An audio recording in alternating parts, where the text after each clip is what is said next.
ایک ہی پھیرا، دوسرا پھیرا نہیں۔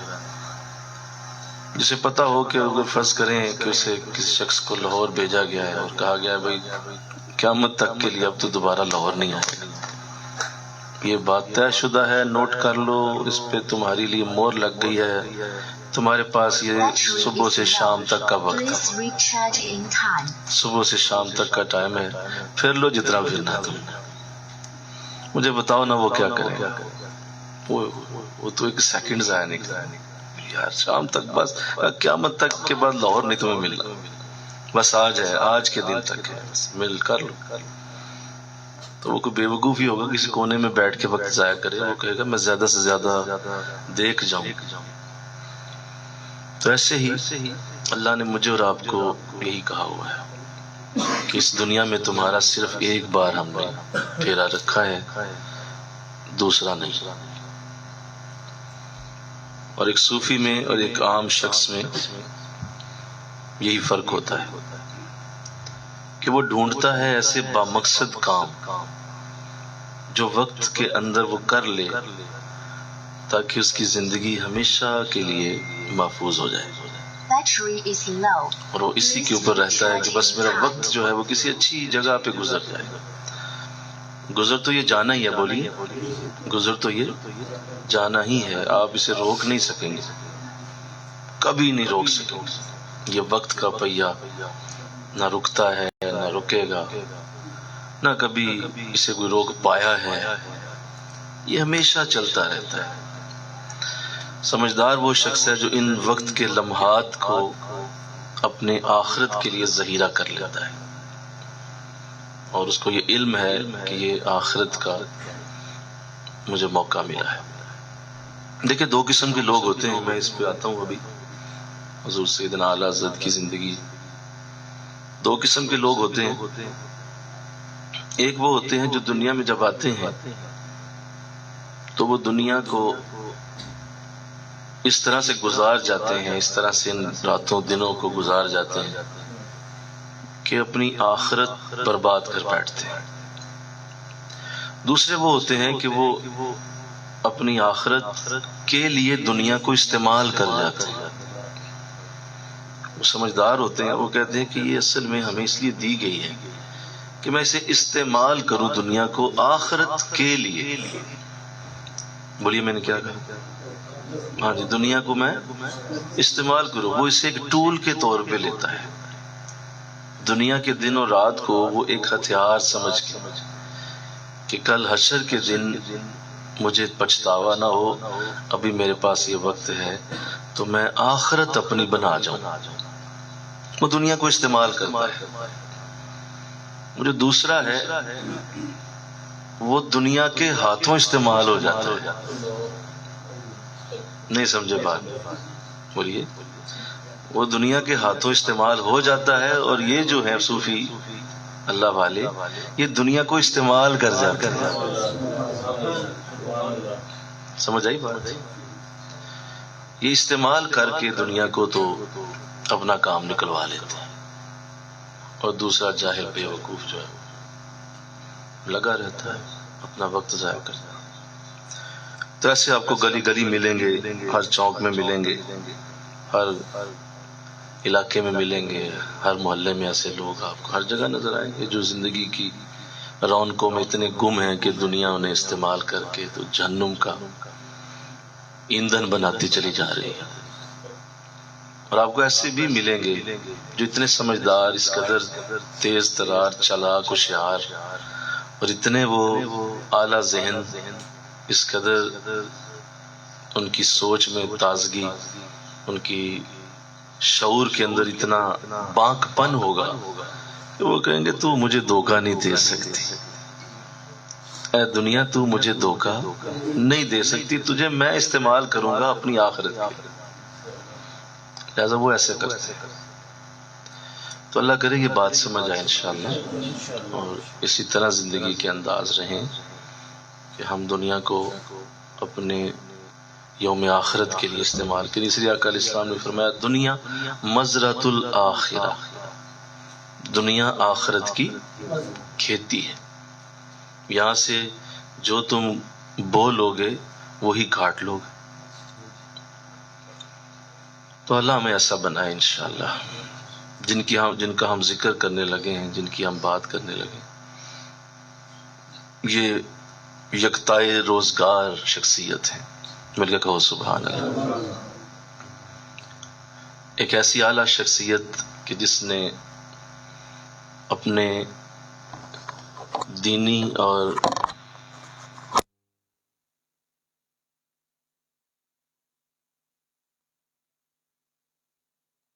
کر دیا. کس نے دیا؟ امت نے دی. کسی آپ نے خود سے اس کو نہیں بنایا. بولیے یہ آپ کو یہ لقب امت نے دیا ہوا. جس طرح حضرت علامہ اقبال کو حکیم الامت کہا جاتا ہے، ایسے ہی اعلیٰ حضرت رحمۃ اللہ علیہ آپ کا جو یہ لقب ہے وہ بھی امت کی طرف سے ملا ہے. اس بات کو ذہن نشین کرنا ہے کہ آقا اسلام نے ارشاد فرمایا میری امت کبھی بھی گمراہی پہ متفق نہیں ہوگی. میری امت کا اجماع گمراہی پہ نہیں ہو سکتا. یعنی اگر میری امت کسی جگہ جمع ہو گئی ہے، متفق ہو گئی ہے، تو ضرور وہ کوئی صحیح راستہ ہے. ورنہ میری امت کے اندر ایسا کرم اللہ نے فضل کیا ہوا ہے کہ یہ کبھی بھی گمراہی پہ متفق بولیے نہیں ہو سکتے. جب امت کسی کو لقب دیتی ہے تو وہ بالکل درست دیتی ہے، بالکل سچا لقب ہوتا ہے. جس طرح آقا دو جہاں صلی اللہ علیہ وسلم نے حضرت امیر حمزہ رضی اللہ تعالیٰ عنہ کو سید الشہداء فرمایا، اور آپ نے جو شہداء کا سید، شہیدوں کا امام، شہیدوں کی سرداری ہے، وہ حضرت امیر حمزہ رضی اللہ تعالیٰ عنہ کو عطا فرمائی ہے. لیکن امت نے مل کر سید الشہداء حضرت امام حسین رضی اللہ تعالیٰ عنہ کو فرمایا، اور ساری امت نے آپ کو کہا کہ آپ سید الشہداء. تو اس کا مطلب یہ بھی درست ہے جو حضور نے فرمایا، بلکہ یہی درست ہے، اور جو امت نے فرمایا وہ بھی درست ہے. تو ایسے ہی آپ کا جو نام نامی اسم گرامی ہے وہ احمد رضا ہے، جو آپ کے دادا جان نے، جو وقت کے بڑے کامل ولی قطب الارشاد کے درجے پہ فائز تھے، انہوں نے آپ کا نام نامی رکھا احمد رضا. لیکن آپ کو امت نے کہا اعلیٰ حضرت. 1856 میں آپ کی پیدائش ہوئی اور 1921 میں وصال ہوا.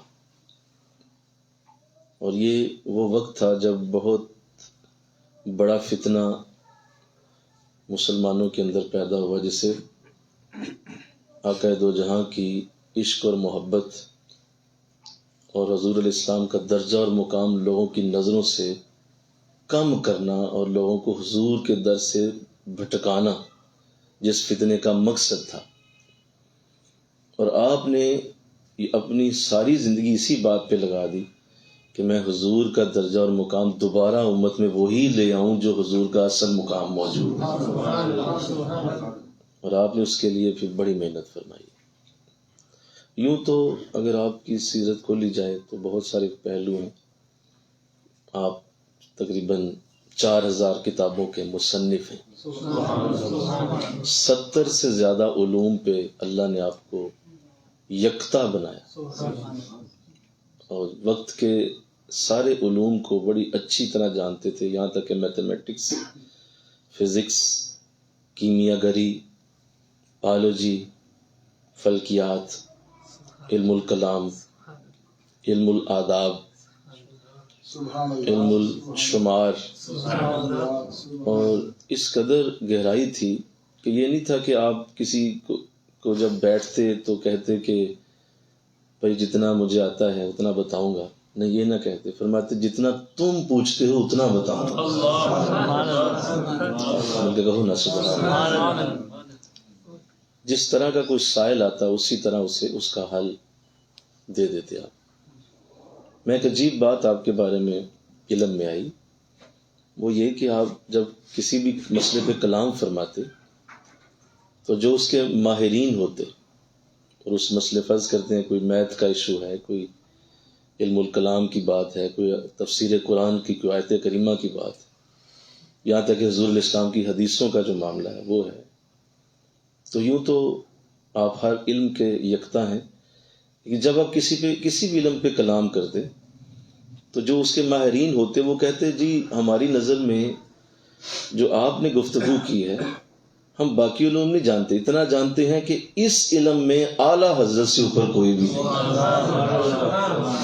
ہاں یعنی وہ لگتا کہ اگر آپ فزکس پہ بات کر رہے ہیں تو فزکس والے کہتے ہیں آپ تو فزکس کے ہی ماہر ہیں، بس باقی ہم نہیں جانتے۔ اگر آپ تفسیر کی گفتگو شروع کرتے تو مفسرین آ کے ہاتھ چوم لیتے کہ حضور آپ تو لگتا ہے صرف ساری زندگی تفسیر ہی کرتے رہے ہیں، قرآن کی اور کوئی کام نہیں آپ نے۔ یعنی پرفیکشن تھی، بولیے کیا تھا؟ ہاں، وہ اگا دوڑ پیچھا چوڑ نہیں تھا، یعنی کچھ پڑھ لیا کچھ چھوڑ دیا، نیم حکیم خطرہ جان، نیم ملا خطرہ ایمان، یہ نہیں تھا۔ مطلب ایک ہی شخص کا اتنے علوم میں یکتا ہونا یہ آپ پہ ختم تھا، اور اللہ نے بڑی عزت سے نوازا۔ اور اس دور میں جب ہندوؤں کے ساتھ رہنا، اور آپ نے بریلی شریف میں جو وقت گزارا ہے یہ سارا ہندوؤں کا علاقہ تھا، اور وہاں آپ نے جو اپنی زندگی کے دن گزارے ہیں ہندوؤں کے درمیان، غیر مسلمین کے درمیان، اور اس میں جو آپ نے حضور کی محبت کا جھنڈا لہرایا ہے وہ ایک ایسی خدمت ہے جو آپ کے بعد کوئی نہ کر سکا۔ اور آج اگر بلکہ ایک بڑا سال پہلے مجھے یاد آتا ہے، سال پہلے کی بات ہوگی، ڈاکٹر عبد القدیر صاحب کا ایک خوبصورت کلام پڑھنے کا موقع ملا تھا۔ انہوں نے آپ کی ریفرنس سے بات کی تھی، انہوں نے کہا تھا یوں تو میں ایک سائنسدان ہوں اور مجھے اللہ نے اٹامک ریسرچ کا موقع دیا ہوا ہے، لیکن میں اگر کسی عالم کو پڑھ کے تو تسلی پاتا ہوں تو وہ صرف احمد رضا خان صاحب، اگر جب بھی میں انہیں پڑھتا ہوں نا تو مجھے تسلی ہو جاتی ہے کہ یہ بندہ ہر بات کو سائنسی انداز میں سمجھا سکتا ہے۔ میری نظر میں وہ کہا کرتے تھے میری نظر میں اگر کوئی عالم دین ہمارے دور میں ہے تو وہ اعلیٰ حضرت ہی ہو سکتے ہیں۔ تو چونکہ آج وہ انداز اس طرح سے نہ رہا اور بہت کم لوگ رہ گئے جو ریسرچ کے عادی ہیں، ریسرچ کرنا اور مسائل کی تحقیق کر کے اس کو سمجھنا پھر اس کو آگے بیان کرنا، یہ آج کے دور میں بہت کم رہ گیا۔ چند تقریریں رٹی ہیں، چند لفظ یاد کیے ہیں، اور بس انہی کو دہرا کے لوگوں کے کان جو ہے پک کے تو لٹک گئے ہیں کہ کسی طریقے کوئی حضرت کوئی اور بات بھی سنا دیں، لیکن بس ہے ہی نہیں کوئی ایسی بات۔ ریسرچ کرنے کا انداز ہی مسلم امہ سے ختم ہو گیا۔ آپ دیکھیں پورے ملک میں ہر سکول میں سائنس پڑھائی جاتی ہے، لیکن کسی جگہ سائنسدان کا وجود دکھائیں کہ کوئی سائنسدان بھی ہو۔ سائنس اتنی پڑھائی جاتی ہے، سائنسدان ہے کوئی پیدا ہی کوئی نہیں آپ کر رہے۔ اس کی وجہ یہ ہے کہ ہم نے بس ایک لگا بندہ سا اور ایسا انداز بنایا ہوا ہے کہ بس تھوڑا سا پڑھا اور چھوڑ دیا۔ اعلیٰ حضرت ایسے نہ تھے۔ اللہ تو یوں تو بہت ہی بڑا آپ کا انداز رہا، لیکن جو سب سے بڑا ٹول آپ نے استعمال کیا وہ آپ کی اپنی نعتیہ شاعری ہے، اور آپ کو جو عروج اللہ نے دیا ہے، باقی جو آپ کے شعبہ ہائے زندگی ہیں وہ آتے رہیں گے لوگوں کے سامنے، اللہ کھولتا رہے گا آپ کو انشاءاللہ۔ جس طرح کا آپ کا انداز ہے یہ وقت لگتا ہے، ابھی 1921 میں تو وصال ہوا ہے، تو ہو سکتا ہے کچھ سال 200 سال 300 سال اور لگیں تو اعلیٰ حضرت کی زندگی کے وہ گوشے دنیا کے سامنے آئیں جو ابھی چھپے ہوئے ہیں۔ تو جو زیادہ آپ کی جس زندگی کا شعبہ لوگوں کے سامنے آیا، جس نے آ کے آپ کی اصل پہچان کو لوگوں کے سامنے رکھ دیا، وہ آپ کا نعتیہ کلام ہے، ہدایت کے بخشش۔ آپ نے خود اس کا نام رکھا ہے، ہدایت کے بخشش۔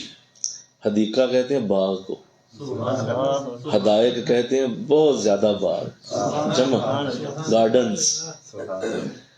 یعنی اس میں سے ہر نعت کو آپ فرما رہے ہیں یہ بخشش کا ایک باغ ہے، یہ بخشش کا ایک باغ ہے، تم اسے پڑھ لو بخشے جاؤ گے اللہ۔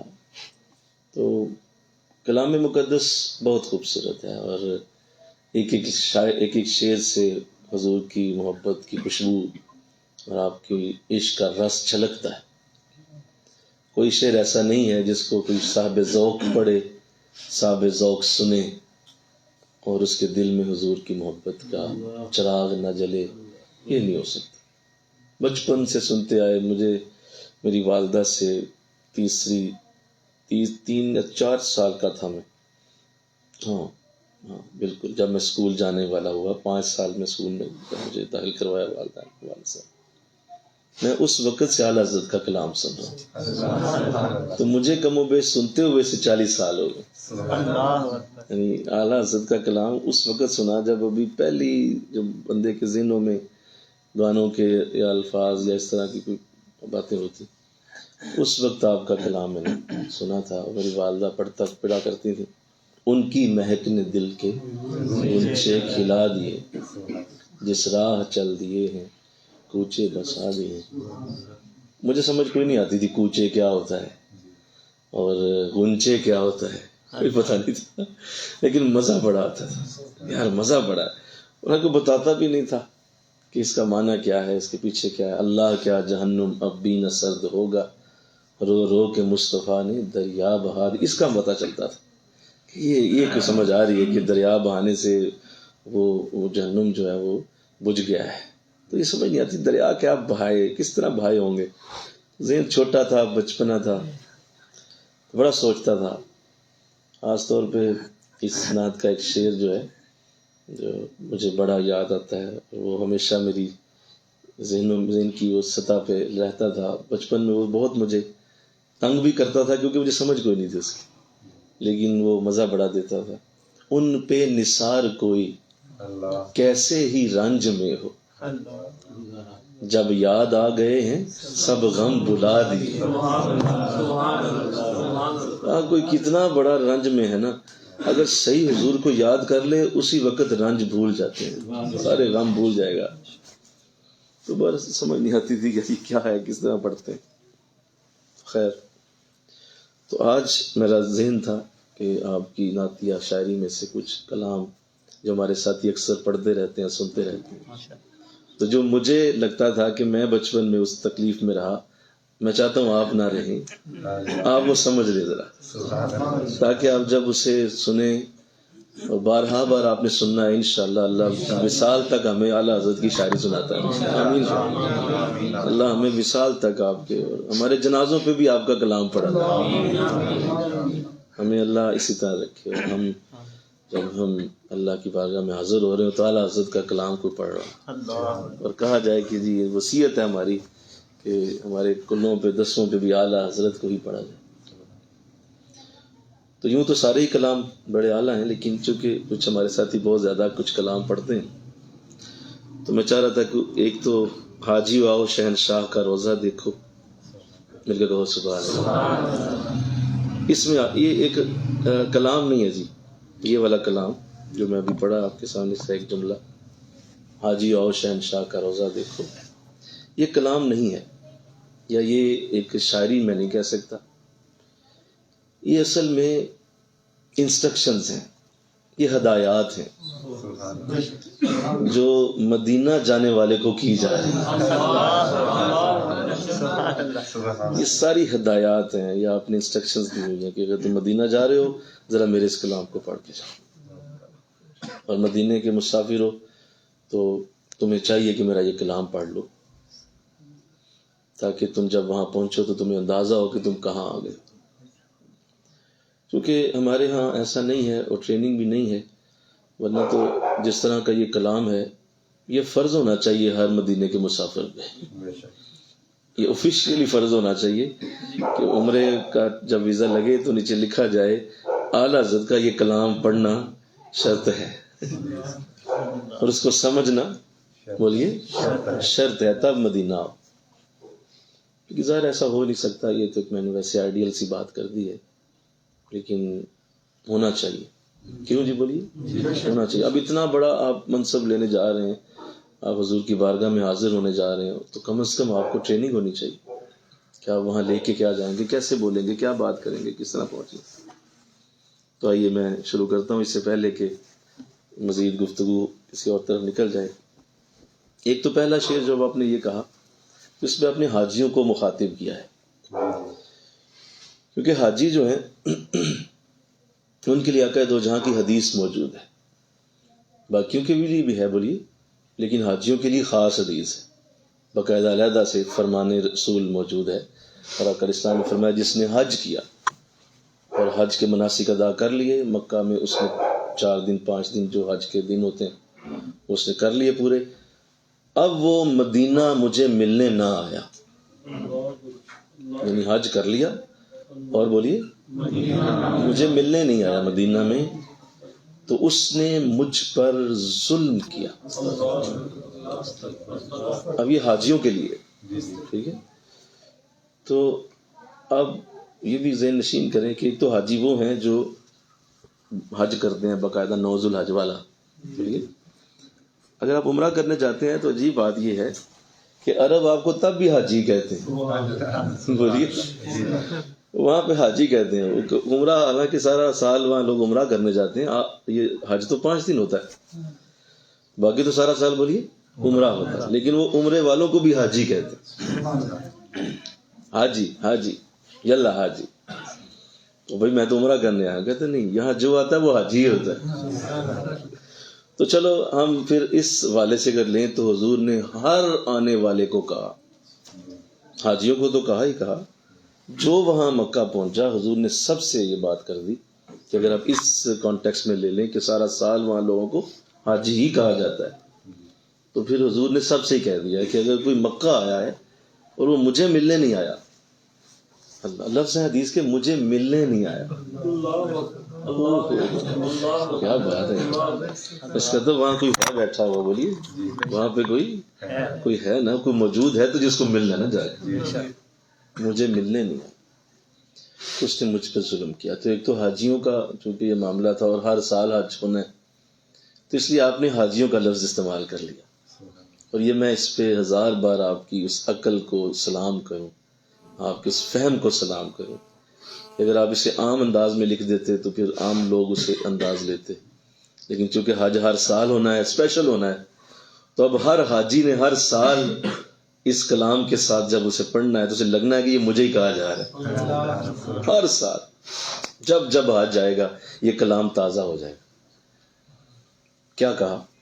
کیا مکہ سے حج ہو گیا؟ آئیے حاجیو آؤ شہنشاہ کا روزہ دیکھو. لفظ کیا استعمال کیا؟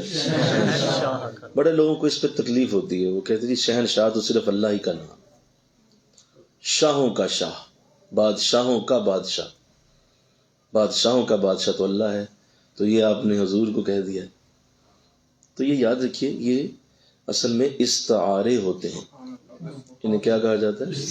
یہ استعارے ہوتے ہیں. یہ تھوڑی دیر لفظ ادھار لیا جاتا ہے، یہ کوئی اوریجنل یا اس طرح کے انداز نہیں ہوتے، یہ ایک محبت کے انداز ہوتے ہیں، پیار ہوتا ہے. تو اس میں پھر استعارہ، اردو جو لوگ جانتے ہیں وہ استعارہ استعمال کر کے تو اپنی اس عشق کی بڑھاس نکال لیتے ہیں، کام بھی کر لیتے ہیں اور لفظ بھی وہی رہتا ہے جو اس کا اصل معنی ہوتا ہے. تو یہ استعارہ ہے، شہنشاہ، بادشاہوں کا بادشاہ. لیکن اگر آپ تھوڑا سا اگر حضور کی سیرت کو غور سے دیکھیں، پڑھیں، تو اس میں کوئی شک ہے کہ آپ بادشاہوں کے بادشاہ نہیں تھے؟ کوئی شک نہیں ہے، حضور بادشاہوں کے بادشاہ ہیں. ہر بادشاہ آپ ہی کا کلمہ پڑھتا ہے، بولیے جتنے دنیا میں بادشاہ آئے ہیں جو مسلم ہیں تو ان کا کلمہ ان کا کون سا ہے؟ بولیے حضور کا کلمہ ہے. تو بادشاہ تو وہ انہیں کو مانتے، تو پھر آپ بادشاہوں کے بادشاہ ہوئے، اس میں کوئی شک نہیں. اور پھر دیکھیے جو اصل بادشاہ پتہ کسے کہتے ہیں؟ یہ جو ہم دنیا کے بادشاہوں کو بادشاہ سمجھتے ہیں نا، یہ بادشاہ نہیں ہوتے، یہ تو وقتی لوگ ہوتے ہیں نا. 4 سال 5 سال حکومت کی، اس کے بعد کوئی نہ کوئی ایسا حلہ آیا، کوئی سیلاب آیا، کوئی معاملہ بنا اور حکومت گئی، تو کیا وہ بادشاہ سلامت اب وہ بادشاہ نہیں رہے؟ نہیں. بادشاہ وہ ہوتے ہیں، سنیے، جو دنیا میں ایسے لوگ اللہ پیدا کرے جنہیں دنیا میں بلند رتبہ دے اور وہ رتبہ کبھی ان سے چھینا نہ جائے. وہ بادشاہ ہوتا ہے کبھی وہ رتبہ ان سے واپس نہ ہو, کسی حالت میں بھی نہ ہو. اگر وہ واپس ہو گیا تو وہ کالا بادشاہ بولو نا بھائی, نہیں سمجھے؟ بادشاہ تو وہ ہوتا ہے جس کے پاس ہمیشہ رہے, اور اصل بادشاہ نبی اور رسول ہوتے ہیں جن سے وہ رتبہ کبھی واپس نہیں لیا جائے. تو اصل یہاں شہنشاہ سے مراد, جو آپ کا دل خوش ہو جائے گا, یہاں شہنشاہ سے مراد آپ حضور کو سید المرسلین کہہ رہے ہیں کہ آپ ان کے بھی سید ہیں. نعرہ تکبیر, نعرہ رسالت, عظمت و شان مصطفیٰ. کیونکہ نبی اپنے دور میں سب سے بیسٹ انسان ہوتا ہے, اپنے دور کے اندر جو بہترین انسان ہوتا ہے اللہ اسے نبی بناتا ہے, اور ان سارے بہترینوں میں بہترین آپ. تو اس لیے شہنشاہ کا اب مسئلہ حل ہو گیا, پیٹ میں درد امید ہے ختم ہو گئی ہوتی. نہیں اللہ کو کہ اللہ کو کہتے ہیں شہنشاہ, تو حضور کو کہ بھائی کیا آپ کا مسئلہ ہے بھائی, بیٹھو تمہیں سمجھاتے ہیں کہ اصل شہنشاہ حضور ہی ہے, اور اللہ کی بارگاہ تو ہے سب سے بڑی, اس میں کوئی شک نہیں, اس میں کوئی دو رائے نہیں. تو یہ کہہ دیا شہنشاہ کا روضہ دیکھو. روضہ کا لفظ استعمال کیا, روضہ باغ کو کہا جاتا ہے, اور یہ بھی عربی کا ورڈ ہے, روضہ من ریاض الجنہ, یہ روضہ باغ کو کہے. اور آپ نے فرمایا کہ یہ جو مدینہ ہے یہ میرے نبی کا باغ ہے, آؤ تمہیں باغ کی سیر کرائیں. کعبہ تو دیکھ چکے, کعبے کا بھی کعبہ دیکھ. تو روضہ رسول یعنی گنبد خضرا کا تصور ذہن میں لائیں. گنبد خضرا سامنے, ذرا بڑے ذوق سے بیٹھے, مجھے وقت چاہیے آپ کا, بڑے ذوق سے بیٹھے, ذرا سستی چھانے لگے, ذرا اپنے آپ کو ہلائیں, کیونکہ یہ الفاظ بعض ہر حالت میں نہیں آتے, یہ اللہ کی رحمت ہوتی. تو کعبہ تو دیکھ چکے, ظاہر کعبے کو جس نے دیکھا بڑی سعادت ہے. حضور کی اپنی حدیث موجود ہے, ارشاد فرمایا جس نے کعبے کو ایک نظر دیکھا اللہ اس کے گناہوں کو معاف فرماتا ہے, اور پہلی نظر جس نے دیکھا دعا قبول ہوتی ہے. اور اس میں بھی میں نے جب اس دفعہ حج پہ تھا تو ایک بڑے اچھے حج پہ ایک آئے تھے عالم دین, گفتگو فرما رہے تھے, انہوں نے بڑی اچھی بات سمجھا دی, پہلے ذہن میں نہیں تھی. میں نے کہا دیکھیے یہ جو لوگ کہتے ہیں, حضور کی حدیث پیش کی جاتی ہے کعبے کو پہلی نظر دیکھی جائے تو آپ کی دعا قبول ہوتی ہے. تو اس کے بعد آپ پھر ایزی ہو جاتے ہیں کہ اچھا اب تو میں نے پہلی نظر میری ختم ہو گئی, اب تو جب کعبہ جاؤں گا تو اب تو دوسری تیسری چوتھی پانچویں چھٹی ہوتی ہے, تو وہ تو پہلی نظر کا ثواب ہے. تو انہوں نے کہا جی نہیں یہ ایسا نہیں ہے, حضور کی حدیث اتنی چھوٹے مفہوم کی نہیں ہو سکتی, اتنا چھوٹا مفہوم حضور کی حدیث کا کیسے ہو سکتا ہے. اس کا اصل معنی یہ ہے کہ آپ جب بھی دوبارہ حرم میں آئیں گے پھر دوبارہ وہ پہلی نظر ہوگی. دوبارہ حرم میں جب بھی آئے, دوبارہ انٹری ہوئی تو پھر پہلی نظر کا ثواب ہے. پہلی نظر پڑی ہے نا, حرم میں اب میں آیا ہوں, کل بھی آیا تھا, آج کا میرا حرم کی جو حاضری ہے اس کی پہلی نظر پھر پڑی ہے کعبہ. میرا دل کیا میں جا کے نا ماتھا چوم لوں, کمال ہوگی. میں بھی یہی بیٹھ کے تھے, ایک نظر پہ گئی وہی ختم ہو گیا کام. نہیں ایسا نہیں ہے, جب بھی حاضری دیں گے وہ دوبارہ حضور کی حدیث زندہ ہو جائے گی, اور ہر بار کعبے کی پہلی نظر آپ کو قبولیت دعا کا موقع دے گی, اور جو کہیں گے اللہ کی بارگاہ سے پورا ہو جائے گا, کیونکہ آپ نے کعبے کی پہلی نظر لگائی. تو کتنا مبارک مقام ہے, بولو ذرا غور تو کرو میری بات, کتنا مبارک مقام کہ ہر بار قبولیت. اور پھر یہ کہ جتنی بار بھی دیکھو ثواب, کعبے پہ نظر پڑے ثواب ہی ثواب, ثواب ہی ثواب, جتنی بار دیکھو ثواب. اس لیے کہا گیا کہ جب کوئی مکہ جائے تو دو کام کرے, صرف دو.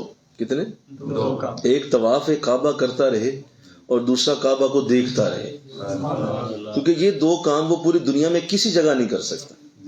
قرآن پڑھنا, نماز پڑھنا, وظائف پڑھنا, درود شریف پڑھنا, ہزاروں نیکیاں ہیں, کھانے کھلانا, بہت کچھ ہے وہاں, بڑی نیکی. لیکن یہ کام دنیا کے کسی اور حصے میں آپ کر سکتے ہیں, اس کا کوئی نہ کوئی ثواب آپ کو مل ہی جائے گا نا. بولو آپ قرآن وہاں پڑھیں تو چلو زیادہ ہے, بولیے وہاں ہر نیکی 1,00,000 سے ملٹیپلائی ہو جاتی ہے, ہر نیکی 1,00,000 سے ملٹیپلائی ہوتی ہے. تو ایک آیت آپ نے پڑھی تو مطلب 1,00,000 آیتیں پڑھی. ایسی ایک بار درود شریف پڑھا تو مطلب 1,00,000 درود شریف پڑھا. ایک سجدہ کیا مطلب 1,00,000 سجدہ کیا. وہ ملٹی پلائی بائی لاکھ ہے نا. تو چلو باقی زمین پہ حصے پہ کیا تو چلو ایک تو ہوا نا, ایک سجدہ ہوا, ایک درود ہوا, ایک آیت, کہیں نہ کہیں ثواب آ گیا. ٹھیک ہے, کہیں اس کا آلٹرنیٹ ہے. کعبے پہ نظر کا کوئی آلٹرنیٹ آپ کو یہ نظارہ کسی جگہ نہیں ملی. ٹی وی میں دیکھا وہ نہیں میں بات کر رہا, لائیو آنکھوں کے سامنے کعبہ, یہ صرف اسی وقت ہے جب آپ وہاں موجود. لہٰذا یہ عبادت کسی جگہ نہیں. اور دوسرا طواف آپ کہاں کریں گے بتاؤ, کس کا طواف کریں گے؟ طواف ایک ایسی عبادت ہے جو صرف کعبے کے اندر ہے. یہ دو چیزیں کعبہ میں. اللہ توفیق دے انشاءاللہ, اللہ آپ کو لے جائے اور آپ اسی پہ رہیں. تھوڑا سا قرآن پڑھ لیں, تھوڑا سا درود شریف ادھر ادھر ہو گیا, ٹھیک ہے جی, سجدہ رکوع, یہ دو کام کریں. بھاگ بھاگ کے طواف کرتے رہیں, تھک جائیں پھر بیٹھ جائیں, پھر تھوڑا سا وقت لیں, پھر طواف شروع کر دیں. یہ نہیں ملنا دوبارہ. اور اس طرح وہاں بیٹھ کے گھنٹوں کعبہ کو دیکھیں. کتنے گھنٹوں, منٹوں نہیں, گھنٹوں کعبہ کو دیکھیں. فجر سے شروع کریں زور تک دیکھیں, زور سے شروع کریں عصر تک دیکھیں. اس کا بھی تو مزہ لیں انشاءاللہ کہیں نا. تو اس کی عزت ہے, برکت ہے, بہت بڑی ہے. تو آپ نے کیا راز سے پردہ اٹھایا. آپ نے فرمایا یہ تو نے کعبے کی جو عزت لی ہے بڑی بات ہے, ذرا آؤ نا ادھر. کعبے کا کعبہ دیکھو. تم جسے دیکھنا چاہتے ہو وہ کعبہ ہے, کعبہ جسے دیکھنا چاہتا ہے وہ گنبد خضرا. جسے کعبہ دیکھنا چاہتا ہے, یعنی کعبے کا وہی اصل میں. دیکھو نا, میں تمہیں لے کے جا رہا ہوں وہاں جو تمہارے دل میں کعبے کے لیے عزت ہے کہ کعبہ کتنا متبرک, کتنا اعلیٰ. اور ابھی میں نے جو بتایا کعبے کی کیسا پیار پیدا ہوا دل میں کہ کعبے کو دیکھنا, کعبے کی عزت تمہارے دل میں پیدا ہوئی کہ میں نے دیکھنا ہے کعبے کو. یہی جو رتبہ مقام ہے کعبے کے دل میں حضور کے لیے,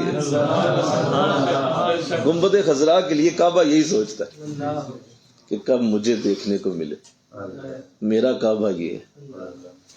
تو اس پہ بعض میں ساتھ ساتھ کرتا جاؤں صفائی بھی, اس پہ بھی بعض کو بڑی تکلیف شروع ہو جاتی ہے. دیکھیے جی کعبے کا کعبہ تو ہو ہی نہیں سکتا, کیسے کعبے کا کعبہ ہو.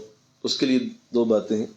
ایک تو حضور کی اپنی حدیث ہے, آپ نے ارشاد فرمایا جب حشر کا دن آئے گا, قیامت آئے گی, تو کعبہ اپنی جگہ سے اٹھ جائے گا, اللہ اس پوری عمارت کو اٹھا دے گا. باقی زمین ختم ہو جائے گی نا, ظاہر تباہی بربادی جو بھی, تو اللہ مسجدوں کو اٹھائے گا, یہ آسمانوں پہ بلند ہو جائیں گی, ان کے مینار, ان کے گنبد سلامت رہیں گے, اور مسجدوں کے فرش نہیں ٹوٹیں گے, مسجدوں کے چھت بھی نہیں ٹوٹیں گے. یہ اللہ کے گھر ہیں, اللہ انہیں آسمانوں پہ اٹھائے گا. اسی طرح کعبہ کو بھی بلند کیا جائے, اور پھر کعبہ سفر کرے گا اور اسے حکم ہوگا کہ آئیے میری بارگاہ میں حاضر ہو جائیں. تو وہ سفر کرے گا, تو سفر جب کرے گا اپنے پہلے قبلے کی طرف, یعنی پہلا جو ہمارا قبلہ بیت المقدس مسجد اقصی, وہ ہمارا قبلہ اول ہے. تو وہ بھی قبلہ رہا, وہ بھی ظاہر ہے اس کا مقام بھی کعبے کی طرح ہی رہا ہے نا. تو یہ دونوں کعبے ملیں گے پھر, یعنی حضور فرماتے ہیں کہ یہ جائے گا قبلہ اول کی طرف. تو درمیان میں مدینہ شریف آئے, درمیان میں مدینہ ہے, دونوں قبلوں کے درمیان. آپ دیکھنا ایک طرف وہ تھا, وہ آیت یاد ہے, اور دوسری طرف کعبہ ہے, تو سینٹر میں مدینہ ہے. ایک طرف کعبہ اول, ایک طرف کعبہ, تو یہ درمیان میں مدینہ. جب وہ مدینہ کی طرف آتے ہوئے مدینہ کے اوپر آئے گا, آقا فرماتے ہیں وہ اللہ سے اجازت لے گا, مولا تیرے نبی کا شہر آ گیا, تیرے نبی کا روضہ آ گیا. تو اگر آج میری آرزو پوری ہو جائے جو کئی لاکھوں سالوں سے تھی کہ مجھے موقع ملے میں بھی حضور کے دربار حاضری دوں, تو میرے لیے یہ مقام آ گیا ہے. ویسے تو وہاں سے آنا ممکن نہیں تھا, تو اب میرے لیے ممکن ہو گیا. تو اجازت دی جائے کہ میں حضور کی بارگاہ میں سلام پیش کروں. اللہ فرمائے گا ضرور پیش کریں. آقا فرماتے ہیں اسے اجازت دی جائے گی اور وہ میرے روضے پہ حاضر ہوگا, کعبہ میرے روضے پہ کھڑا ہوگا. اب وہ کیا ہوگا, جیسی شکل ہوگی, جیسا انداز ہوگا, وہ ہمارے ہمیں اس پہ سوچنے کی ضرورت نہیں. لیکن حضور فرما رہے ہیں کہ ہوگا. جب وہ آئے گا میرے دربار پہ تو پھر وہ سلام پیش کرے گا اور مجھ سے آ کے ایک بات کرے گا, مجھ سے کہے گا کہ اے اللہ کے رسول آپ پہ سلام ہو, میری آج آرزو پوری ہوئی, آپ کے دربار حاضری دی, اور بس اب آپ سے جو ایک بات کرنی ہے, اور وہ یہ ہے کہ جو تو میرے پاس آئے میں ان کے لیے کافی ہوں. جو میرے پاس پہنچ گئے، آپ کی امت کا کوئی بھی شخص میرے پاس اگر آ گیا نا تو آپ اس کی فکر چھوڑ دیں، میری طرف سے تسلی لے لیں، میں اس کے لیے خود ہی کافی ہو جاؤں گا وہاں. کیا بات ہے، بولو وفاداری کیسی ہے اس کی. جس نے آ کے مجھے ہاتھ لگا لیا، چوم لیا، نبی ویسے دیکھ ہی گیا مجھے، اور جو مجھ تک پہنچا اس کے لیے میں کافی ہوں، اور جو نہیں پہنچ سکا اس کے لیے آپ کافی، جو کبھی نہیں آ سکا آپ اس کے لیے کافی ہو جائیے گا. وہ میرا معاملہ نہیں، اتنا بڑا معاملہ میرا نہیں ہے، یہ آپ ہی کر سکتے ہیں کہ آپ اس کو بھی سنبھال لیں گے جو مجھ تک نہیں آ سکا. تو اب دیکھو، ایک تو یہ کہ وہ کعبہ اپنے کعبے پہ جہاں پہ اس کی آرزو ہے وہاں پہنچا ہے. تو کعبہ اصل میں ایک عربی کا لفظ ہے جس کا معنی ہوتا ہے دعاؤں کی جگہ، جس کا معنی ہوتا ہے پاک سرزمین، جس کا معنی ہوتا ہے تمہارا جو اصل مقصد اور مدعا ہے وہ مقام، اسے کعبہ بولتے ہیں. تو کعبہ جا رہا ہے، سفر کر رہا ہے حشر کے میدان کی طرف، اور وہاں سے وہ اللہ کی بارگاہ سے اجازت لیتا ہے اپنے کعبے کی طرف آنے کی. اللہ، ایک تو یہ حدیث.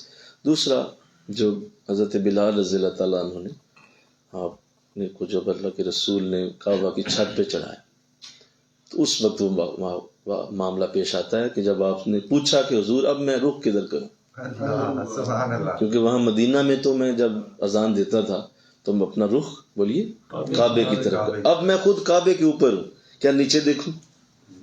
کیونکہ نیچے دیکھوں کہ نیچے کعبہ ہے نا، تو میری سمت کدھر ہوگی؟ اب مطلب ایسے اللہ اکبر کہنا ہے تو کدھر منہ کروں؟ دائیں بائیں کو کعبہ سامنے ہے نہیں، اب میں نیچے کعبہ اوپر کھڑا ہوں.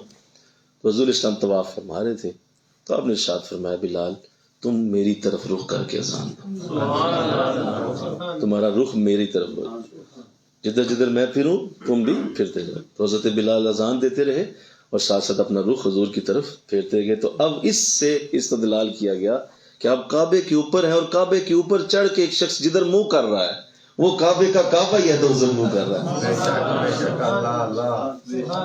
اس لیے جو ہے والا حضرت نے کعبے کا کعبہ فرمایا، اور اس میں آپ نے محبت اور پیار کے دریا بہا دیے، اس لفظ کے عشق اور محبت کا اخیر کر دیا کہ اس سے آگے کیا لفظ بولے جائیں. اللہ. تو اب یہ ایک تو یہ سمجھایا کہ تم جہاں آ رہے ہو نا دیکھ لینا وہ کعبے کا کعبہ ہے. اچھا اب ایک بات کر کے میں اگلے شعر پہ آتا ہوں کہ اگر وہاں 1,00,000 سے ضرب ہوتی ہے تو جو کعبے کا کعبہ ہے وہاں کس سے ضرب ہوتی ہے؟ نہیں سمجھے نہیں آپ. وہاں اگر 1,00,000 سے ضرب ہوتی ہے تو کعبے کے کعبے پہ آپ خود سب اندازہ کر لیں آپ کہ اس کا ضرب کا معاملہ کیا ہوگا. اور مدینہ میں جو نیکی کی جائے گی اس کو کیسے آپ کاؤنٹ کریں گے؟ چلو وہاں تو کوئی کاؤنٹر رکھ دیا گیا، بولو کوئی تو کیلکولیٹر ہوگا نا جو ضرب لاگ کر کے کہیں نہ کہیں تو آئے گی، اس کا آنسر نکل سکتا ہے. ادھر جواب ہی کوئی نہیں آئے گا. بھائی ضرب دے کے کہیں نہ کہیں تو جواب آئے گا، بولو ضرب لاکھ، تو اس کا ذرا نکالیے، سوال ہی پیدا نہیں. اس لیے آقا اسلام نے فرمایا جس نے میری مسجد میں آ کے ایک نماز پڑھی اسے 50,000 نمازوں کا ثواب ہے. اب وہ 50,000 نمازیں کعبے والی نمازیں ہیں جی، جیسی کعبے میں اس نے پڑھی ہیں ویسی 50,000 یہاں پہ ہے. ایک نماز حضور کے دربار میں 50,000 نمازوں کے برابر ہے، اور وہ بھی وہ نہیں جو عام زمین پہ پڑھی جاتی، کعبے والی 50,000 ہیں. تو اب کون سا دنیا کا بتائیے سپر کمپیوٹر لائیے جو اس کا حساب کرے. تو یہ مدینہ کے ظاہر کو بتایا جا رہا ہے کہ تم جہاں جا رہے ہو نا، اوہو یہ مدینہ ہے، مل کے کرو سبحان اللہ، یہ مدینہ ہے. لفظ کہیں یہی نہ ختم ہو جائیں.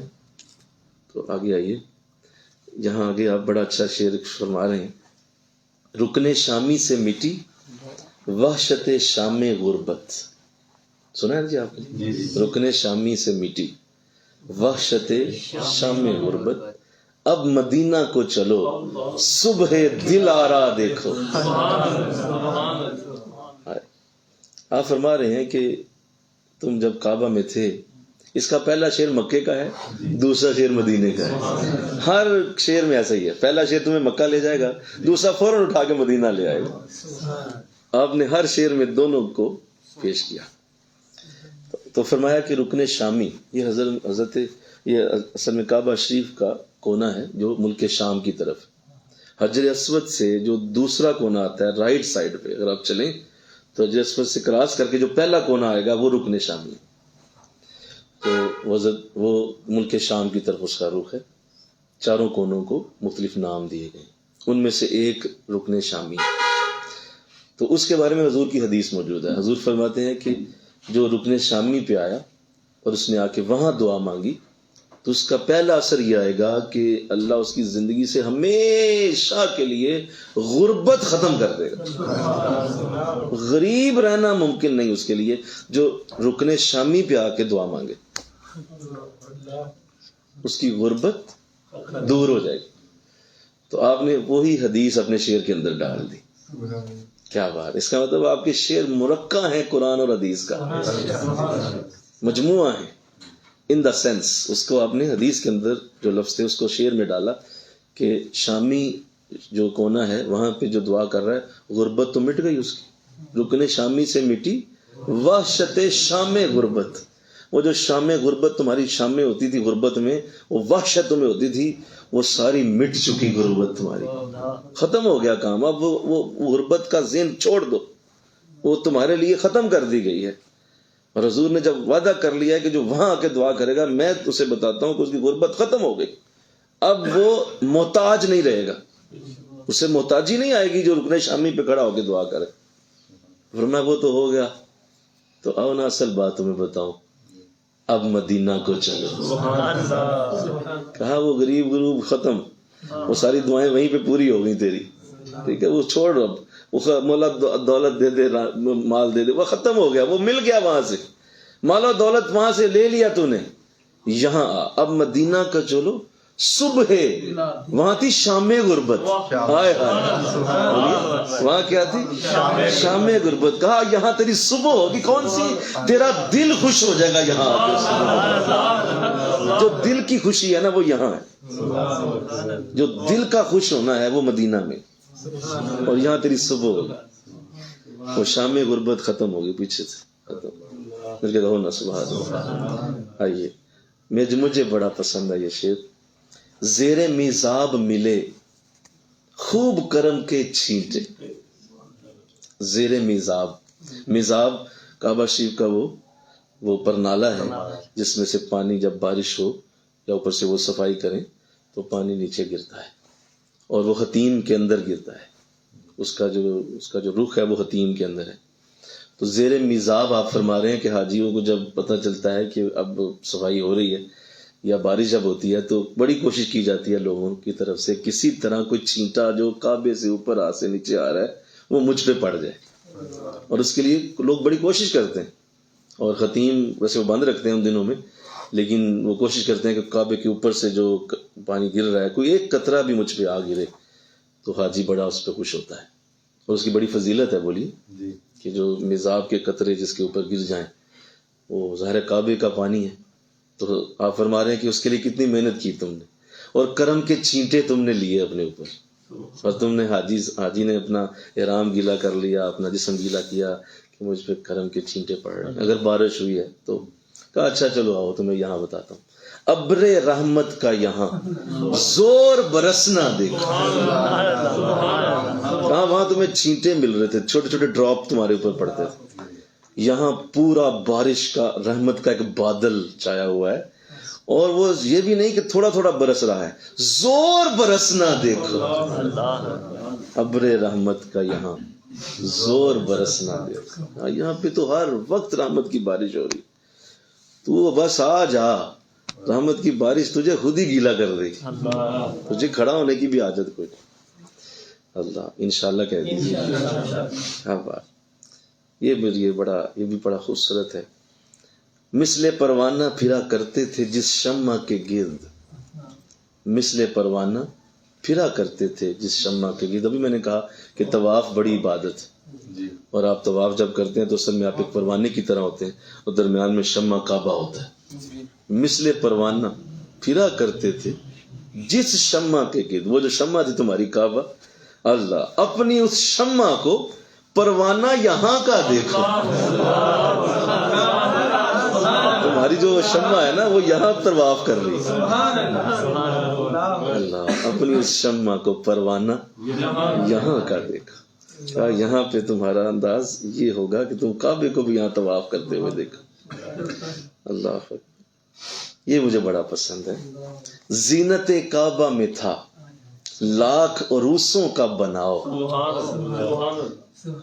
بلکہ کہو سبحان. زینت کعبہ یار اس کی بڑی زینت ہے. یعنی وہ ایسا منظر ہے کہ آپ سارا دن اسے دیکھیں گے آپ کی آنکھیں یہی کہیں گی نہیں یار اجے نہیں دیکھا. یعنی اس کی ایسی زینت ہے وہ ہر لمحے تازہ ہو جاتا ہے. کعبہ ہر لمحے تازہ. آپ کسی صورت میں اسے بور نہیں ہو. جس طرح قرآن کو دیکھ کے آپ بور نہیں ہو، ایسے کعبہ شریف کو بھی دیکھ کے انسان کبھی بھی یہ نہیں سوچ سکتا کہ یار اتنا دیکھا ہے نظریں رج گئی ہیں اور تھک گیا ہوں دیکھ دیکھ کے. نہیں، آپ کی نظر ہر لمحے یہ کہے گی کہ ابھی یار اور مزہ آ رہا ہے، ابھی اور مزہ آ رہا ہے، ابھی اور مزہ آ رہا ہے. زینت کعبہ ایسی ہے. اور آپ اس کا ایک چھوٹی سی تمثیل بنا رہے ہیں. اور یہ آپ کا میں سمجھتا ہوں قلم ہے جو یہ لکھ سکتا تھا. میرا نہیں خیال کوئی اور شاعر یہاں تک پہنچتا. زینت کعبہ میں تھا لاکھ عروسوں کا بناؤ. 1,00,000 دلہنیں کٹھی بیٹھی ہونا تو جتنی وہ خوبصورت لگتی ہیں آپ فرماتے ہیں اتنی زینت کعبے کو ملی ہوئی. بھئی ایک دلہن کتنی خوبصورت ہوتی ہے. آپ دیکھیں اس کی نظریں آئی کیچنگ ہوتی. آئی کیچنگ. آپ پوری مجلس میں سب لوگ اسی کو دیکھ رہے ہوتے. کیوں؟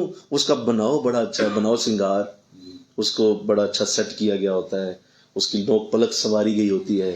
اس کو بڑا محنت کر کے اس کو سیٹنگ کی وہ اتنی اچھی کی ہوتی ہے کہ ہر بندہ اسی کی طرف دیکھتا کہ نہیں؟ بولو ذرا. اسی کی طرف دھیان ہے. یہ دلہن کہاں بیٹھی. تو آپ فرماتے ہیں لاکھ عروسوں کا بناؤ. یعنی ایک نہیں 1,00,000 دلہنیں اکٹھی کریں تو ان کا حسن اکٹھا کرو تو زینت کعبہ کی ایک مثال دے رہا ہوں میں کہ اس طرح کی ان کی زینت ہے. تو آپ فرما رہے ہیں کہ ان کی اس کعبہ کے اندر تو 1,00,000 عروسوں کا بناؤ ہے. اللہ جلوہ فرما یہاں کونین کا دولہا دیکھا. دلہنیں 1,00,000 وہاں بیٹھی ہیں، دولہا اتنے بیٹھے ہوئے.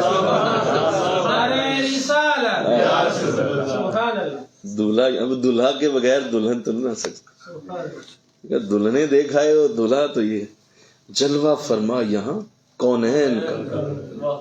ساری زمین و آسمان کا جو دولہا ہے وہ یہاں ہے. تو کعبہ کی زینت کیا کرے اگر دولہا ہی نہ ہو. دلہن جتنی مرضی تیار ہو جائے، بولیے نا، جتنی مرضی خوبصورت ہو جائے، اگر اسے کوئی دیکھنے والا ہی نہیں ہے یا اس کا کوئی پیا ہی نہیں ہے تو حضور کعبے کے ساتھ اور آپ کا جو روزہ ہے اس کا انداز آپ فرما رہے ہیں دلہا جیسا ہے. اللہ مل کے کہو سبحان اللہ. آئیے اب یہ سنیے. کر چکی رفعت کعبہ پہ نظر پروازیں. آپ فرما رہے ہیں کہ تمہاری نظر نے کعبہ کی رفعت کو بہت دیکھا ہے. کر چکی رفعت کعبہ پہ نظر پروازیں. تمہاری نظر بار بار پرواز کرتی تھی، دیکھتی تھی کتنا اونچا کعبہ. اچھا آپ جب اس کے قریب جاتے ہیں تو جو لوگ گئے ہوئے ہیں وہ اس بات کو سمجھیں گے کہ جب آپ کعبہ کے قریب پہنچ جاتے ہیں، بالکل آپ کی یہ 1 فٹ پہ ہوتا ہے، تو آپ ایسے اوپر دیکھیں گے نا آپ کو فوراً ایک خیال آئے گا. وہ یہ ایسا لگے گا آپ کو کہ یہ جیسے عرش کے ساتھ جڑا ہوا ہے. یعنی وہ اتنا اونچا لگتا ہے کہ اس کی آپ اس کے ذہن میں لاتے ہیں نا جبکہ یار اس کی بلندی ایسے لگ رہا ہے جیسے عرش سے جڑا ہوا ہے اوپر جا کے. اتنی اونچی عمارت آپ نے زندگی میں کبھی نہیں دیکھی ہوگی. دور سے تو ایسا لگتا ہے جیسے اتنا ہی ہے جی بس. جب آپ قریب سے دیکھتے ہیں نا تو اس وقت حالت یہی ہوتی ہے. کر چکی رفعت کعبہ پہ نظر پروازیں، کہ کعبہ کی بلندی کی تم نے پروازیں دیکھی ہیں. اللہ اب دیکھیے ٹوپی اب تھام کے. اپنی ٹوپی کو ذرا پکڑ لو. اب ذرا اپنی ٹوپی پکڑ لو ذرا. وہاں تم نے کعبے کو اونچا کر کے دیکھا، ٹوپی کی ٹوپی نہیں گری ہوگی. ٹوپی اب تھام کے خاکے درے والا دیکھا. کہا یہاں کی جو خاک ہے نا اس کو حالانکہ نیچے کی طرف دیکھنا پڑتا، لیکن یہ خاک اتنی اونچی ہے کہ تمہیں اپنی ٹوپی پکڑنی پڑ جائے گی. اللہ کہو نا سبحان اللہ. کیسا ذوق ہے، کہاں سے لائیں گے ایسا ذوق. کہ خاک کو اتنا اونچا کر دیا کہ تیری ٹوپی گر سکتی ہے، ٹوپی اب تھام کے خاکے درے والا. میرے کہو سبحان اللہ. دیکھیے یہ مجھے آئیڈیل شعر یہ بھی. بے نیازی سے وہاں کانپتی پائی طاعت. دیکھیں میں اصل میں اس لیے کر رہا ہوں یہ کام، نہ آپ کی سیرت کے اور بھی رنگ ہیں. سب سے زیادہ خوشی کسی شخص کو آپ اگر دینا چاہتے ہیں نا تو آپ اس کا کلام پڑھیں. آپ اللہ کو خوشی دینا چاہتے ہیں آپ قرآن پڑھیں کیونکہ وہ اللہ کا کلام. آپ حضور کو خوشی دینا چاہتے ہیں حدیث پڑھیں کیونکہ وہ حضور کا کلام. آپ کسی اللہ والے کو خوش کرنا چاہتے ہیں اس کا کلام پڑھیں جو اس نے لکھا ہوا ہے. وہ بہت خوش ہوتا ہے کیونکہ اس کی ساری جو اس کی اصل شخصیت ہے وہ اس کے کلام کے اندر پوشیدہ ہوتی. آپ نے داتا صاحب کو جاننا ہے نا تو آپ کشف المحجوب پڑھیں. کشف المحجوب میں آپ کی شخصیت تمہیں نظر آئے گی کہ داتا صاحب ہیں کون. آپ غوث اعظم کو جاننا چاہتے ہیں، یہ 11ویں ادھر ادھر کی باتیں سن کے غوث اعظم کو نہیں جان سکتے. آپ ان کی کتاب غنیۃ الطالبین پڑھیں، آپ کو اندازہ ہوگا کس پائے کے بزرگ تھے آپ. تو میں اس لیے آپ کا کلام پڑھ رہا ہوں. مجھے کہو نا بریلی شریف میں اللہ کرے خبر ہو رہی ہو آپ کی قبر میں، انشاءاللہ تو کہو یار آپ کو خبر ہو رہی ہو کہ چند لوگ بیٹھے اور آپ کا کلام پڑھ رہے ہیں اور آپ یوں ہاتھ اٹھا کے کہہ رہے ہیں مولا جیسا ذوق میرا تھا ان کو بھی دے دے، جیسا شوق مجھے تھا ان کو بھی دے دے، جیسا تو نے مولا کرم مجھ پہ کیا اور حضور کی محبت ان کو بھی دے. ہو سکتا ہے آپ بھی دعا کر دیں اور ہم نکموں کے لیے. اللہ آئیے دیکھیے. بے نیازی سے وہاں کانپتی پائی طاعت. وہاں کعبہ میں مکہ میں بے نیازی سے وہاں کانپتی پائی طاعت. جتنی بھی تم نے وہاں عبادت کی ہے نا وہ عبادت لرز رہی ہے کہ اللہ بڑا ہی بے نیاز. بھائی دیکھو نا آپ کچھ بھی کر لیں اس کو حاجت ہے کسی عبادت کی؟ بولو سارے کوئی اس کو حاجت. آپ لاکھ طواف کریں وہ کہے میں نے لوڑ ہی نہیں اور واقعی اسے ضرورت نہیں ہے. آپ لاکھ کعبے کے سامنے سجدے میں وقت گزاریں وہ کہے مجھے سجدے کی ضرورت ہی نہیں. کیوں؟ وہ بے نیاز ہے نا. اللہ الصمد وہ بے نیاز ہے. تو وہاں طاعت کر کے بھی انسان ڈرا رہتا ہے. وہاں طاعت کر کے ذرا سمجھ رہے ہیں میری بات. وہاں عبادت کر کے بھی آپ ڈرتے ہیں کانپتے ہیں کہ میرا رب پتہ نہیں قبول کرے نہ کرے کیونکہ کوئی سند نہیں ہے وہاں پہ. کوئی سند نہیں ہے. بس یہ کہا کہ بھائی جو کرے گا ضرب دے دے 1,00,000 کو لیکن قبول کروں گا اس کی کوئی سند نہیں ہے وہاں. وہ اللہ کی مرضی ہے. جس کی مرضی کر لے. ہو سکتا ہے سارے حاجیوں کا حج ختم کر دے کہ جی میں نے آج اس سال کوئی حج کر کے ہی نہیں گیا. اس کی مرضی. اور جب مرضی کہہ دے نہیں سارے ہی حاجی ہو گئے تو یہ اس کی مرضی. بولو تو وہاں کانپتی پائی طاعت. وہاں تم عبادت بھی کرو گے تو ڈرے رہو گے. آؤ یہاں جوش رحمت پہ یہاں ناز گناہ کا دیکھو. یہاں گناہ گار بھی ناز کر رہا ہے کہ میں آ کہاں گیا. وہاں عبادت گزار کانپ رہا ہے. وہاں عبادت گزار رو رہا ہے کہ میں مکے میں ہوں پتہ نہیں کیا بنے گا. یہاں گناہ گار کہہ رہا ہے میری بن گئی جو بندہ میری قسمت بن گئی جو میں مدینے آ گیا. جوش رحمت پہ یہاں ناز گناہ کا دیکھ. یہاں گناہ گار جو ہے اس کی عید ہو گئی. یہ مدینہ ہے. مجھے کہو نا سبحان اللہ. آئیے یہ بھی ایک شعر جو مجھے بڑا یاد رہتا ہے. آہا ملتزم سے تو گلے لگ کے نکالے ارماں. اے حاجی تم نے ملتزم سے جا کے وہاں خوب اپنے ارمان نکالے کیونکہ ملتزم جو ہے وہ بڑی ہی بابرکت جگہ ہے. اللہ آپ کو لے جائے انشاءاللہ. حجر اسود سے کعبہ شریف کے دروازہ کے درمیان کی جگہ. کعبہ شریف کے دروازہ اور حجر اسود کے درمیان کی جگہ وہ ملتزم کہا جائے. تو وہ ملتزم کی جگہ وہاں آقا دو جہاں اکثر اپنا سینہ مبارک لگایا کرتے تھے. سینہ آپ وہاں لگاتے تھے اس جگہ پہ. تو اللہ آپ کو توفیق دے آپ بھی وہاں جا کے سینہ لگائیں وہاں. تو وہی کہہ رہے ہیں آپ ملتزم سے تو گلے لگ کے. گلے مطلب سینہ لگا کے خوب نکالے ارماں. وہاں لوگ بھی بڑا روتے ہیں. وہ جگہ ایسی آپ کی جان نکل جاتی ہے. وہ رو کے آنسو بہتے ہیں لوگ. اور وہ ملتزم کی رونق جو ہے ملتزم کا جو وہاں لوگوں کا وہاں پہ چھپٹنا وہ منظر ہے کہ اس کی کیا یادگار ہے. تو آپ فرما رہے ہیں کہ وہ جو ارماں تم نے وہاں نکالے ہیں، آؤ یہاں تو تمہیں موقع مل گیا اور تم نے جا کے وہاں اپنا سینہ لگا لیا کعبے سے، بڑی بات ہے، تو نے اللہ نے تجھے موقع دے دیا کعبے کے ساتھ جڑنا، کعبے کو چومنا، کعبے کے ملتزم کے ساتھ تمہارا وجود لگنا، کتنی بڑی بات ہے۔ کہا آؤ ذرا یہاں آؤ، ادب و شوق کا یہاں باہم الجھنا دیکھو۔ کہاں یہاں ادب اتنا ہے اور ساتھ شوق بھی ہے۔ دیکھو ادب اور شوق، شوق کہتا ہے جا مل، ادب کہتا ہے دور رہ۔ شوق کہتا ہے نہیں اور جا، ادب کہتا ہے نہیں بہت بڑی بارگاہ ہے۔ شوق کہتا ہے نہیں جا جا کے سنہری جھالی کو چوم، ادب کہتا ہے نہیں دور کھڑا ہو کے سلام کر۔ دونوں الجھتے ہیں وہاں، ادب کہتا ہے آگے بڑھ، شوق کہتا ہے آگے بڑھ، ادب کہتا ہے پیچھے رہ۔ دربار بہت بڑا ہے، کسی طرح کو کاسی بے ادبی ہو گئی سارے معاملے ختم ہو جائیں گے، پیچھے رہ۔ ادب کہتا ہے، شوق کہتا ہے نہیں یار تھوڑا سا آگے جانے دے۔ باہم الجھنا دیکھ، یہاں تو حاجی آ کے تو بس الجھا ہی رہتا ہے، میں کروں کیا، آگے جاؤں پیچھے جاؤں کھڑا رہوں کیا کروں۔ اللہ تو آپ فرماتے ہیں یہاں تمہاری یہ حالت ہوگی۔ آئیے میں ایک اور شعر یہاں پہ آپ کے سامنے رکھتا ہوں اور یہ بھی مجھے بڑا پسند ہے۔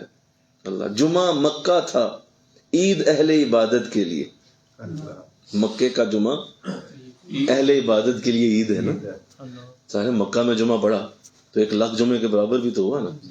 تو مکہ کا جمعہ مکہ تھا عید اہل عبادت کے لیے، اہل عبادت کے لیے۔ سنیے میں بار بار آپ کو توجہ دلاتا ہوں کیونکہ ہر لفظ کے پیچھے حقیقت ہے۔ اہل عبادت کے لیے جمعہ کا مکہ عید ہے، مجرموں آؤ یہاں۔ وہاں ہے عبادت والوں کو کہا کہ تمہاری تو عید ہو گئی ہے مکے میں، بولیے اہل عبادت کریں عیدیں وہاں پہ۔ مجرموں آؤ یہاں عید دوشنبہ دیکھو، یہاں سوموار کی عید ہوتی ہے، یہاں حضور سوموار کو پیدا ہوئے تو سوموار دوشنبہ کا دن سوموار ہوتا ہے، منڈے۔ تو آپ فرماتے ہیں کیونکہ حضور 2 دن روزے رکھتے تھے، ایک سوموار کا دن اور ایک جمعرات۔ تو آپ فرماتے ہیں مجھے اس لیے ان دونوں دنوں میں میں روزہ رکھتا ہوں کہ ایک تو جمعہ سے پہلے عید کا دن اور جمعہ کی رات مجھے بڑی پسند ہے، اور دوسرا سوموار میری ولادت کا دن ہے، تو یہاں اصل عید تو سوموار کے دن ہوتی ہے۔ تو آپ یہ فرما رہے ہیں۔ آخر میں جو آپ نے یہاں ایک شعر اور میں چاہتا ہوں جو بڑا اعلیٰ مجھے یاد ہے، مجھے اس کی بڑی مجھے کہیے نا سبحان اللہ۔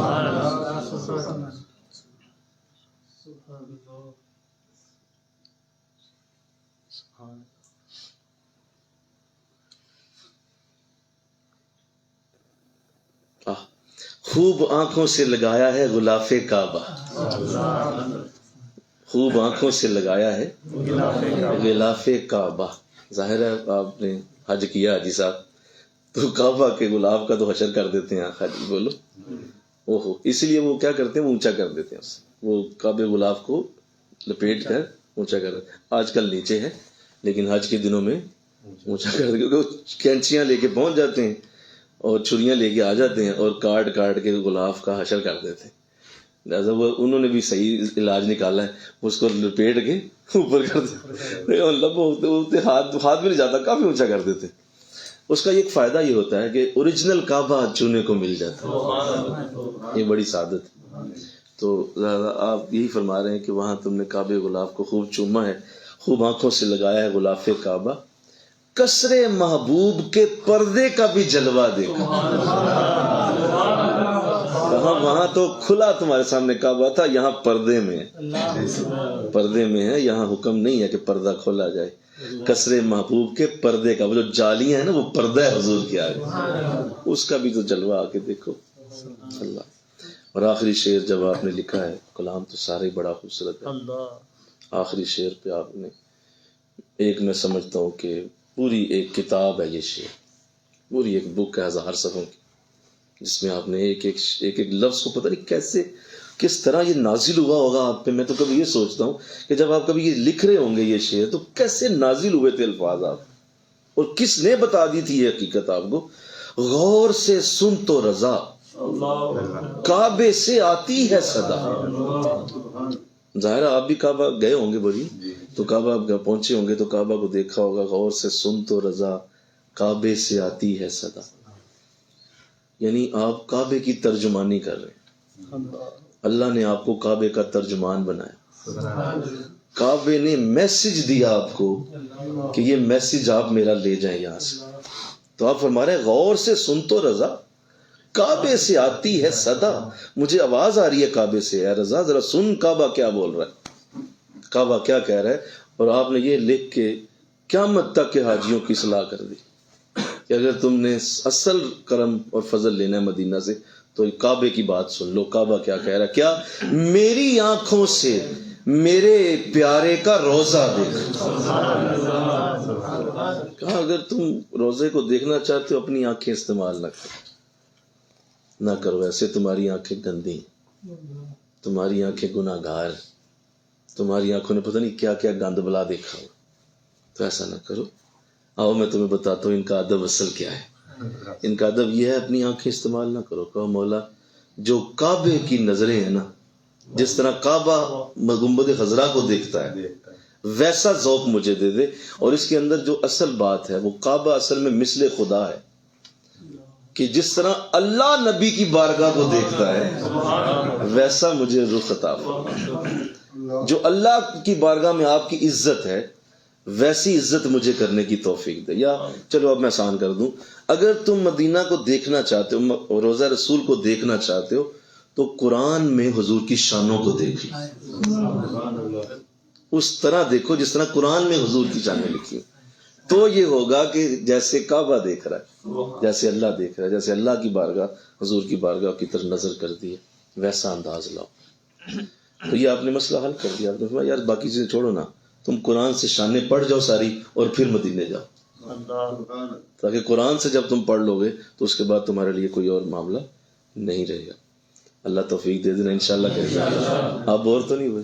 نہیں. ٹھیک ہے، ایک اور میں چاہ رہا ہوں اگر آپ مجھے وقت دے دیں، کیونکہ وہ موقع آج بنا ہوا ہے. تو بڑا اعلیٰ آپ کا وہ کلام ہے اور مجھے اس کی بھی بڑی رہتی ہے، دل چاہتا ہے کہ وہ بھی پیش کروں.